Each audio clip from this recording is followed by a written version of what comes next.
Bonjour, je m'appelle Christina Bates et je suis prof associée dans le programme de formation de sages-femmes.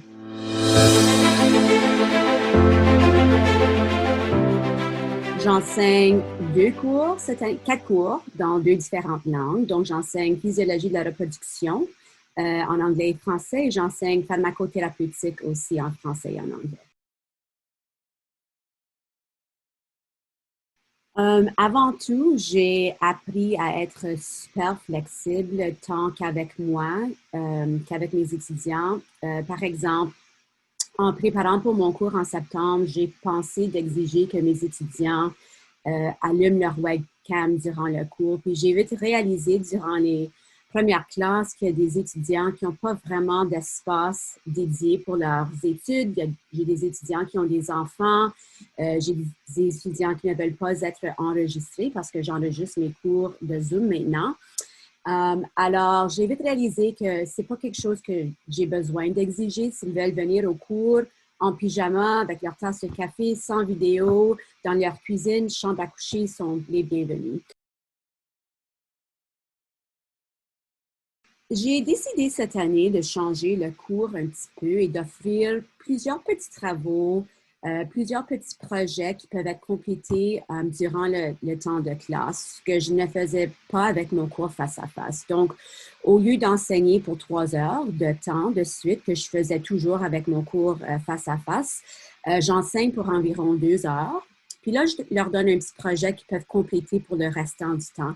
Et puis, c'est un avantage parce que je crois qu'ils appliquent tout de suite les connaissances qu'ils ont reçues durant le cours et ça m'aide aussi à comprendre les concepts avec lesquels ils ont des difficultés.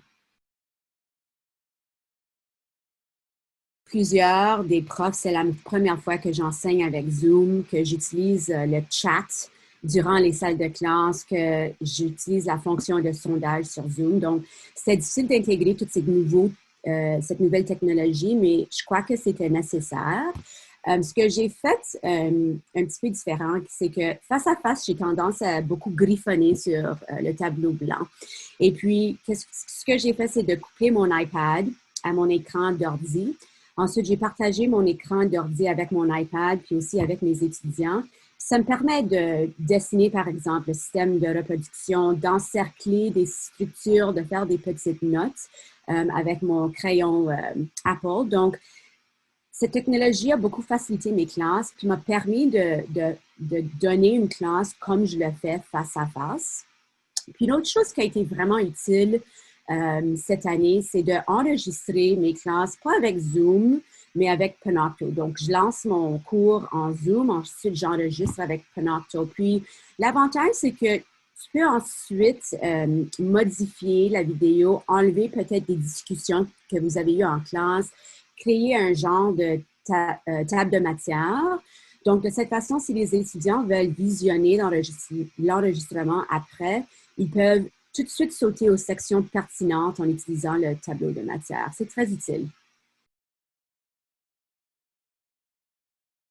On dit souvent que d'un malheur peut naître un bonheur. Puis ce que j'ai aimé, puis ce que j'ai trouvé intéressant, c'est que donner un cours en ligne m'a forcé à regarder mon cours dans un nouvel angle, à vraiment tirer des concepts importants de mon cours et à être créatif dans la façon dont je donne mon cours et puis j'évalue mes étudiants. Donc, je te donne un exemple. Pour les 10 dernières années, pour une de mes classes, je donnais toujours comme examen final un examen constitué d'une centaine de questions à choix multiples et puis de quelques questions à réponse courte dans le gymnase durant le temps d'examen. Puis, puisque ce n'était plus possible, j'ai dû m'adapter. Puis, c'est une expérience intéressante, informative. Ce que j'ai fait, c'est que j'ai demandé aux étudiants de me rédiger 10 questions à choix multiples au lieu de leur donner ça.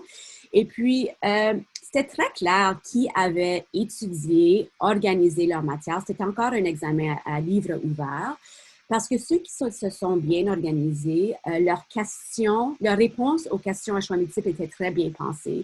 Et puis ceux qui n'avaient pas étudié et qui n'étaient pas bien organisés, leur choix était moins bien pensé. Donc, qui me donne un petit peu d'enthousiasme, c'est que toutes ces nouvelles techniques que je développe maintenant pour mon cours de Zoom, c'est définitivement des outils que je vais utiliser plus tard quand on retourne aux classes de face à face.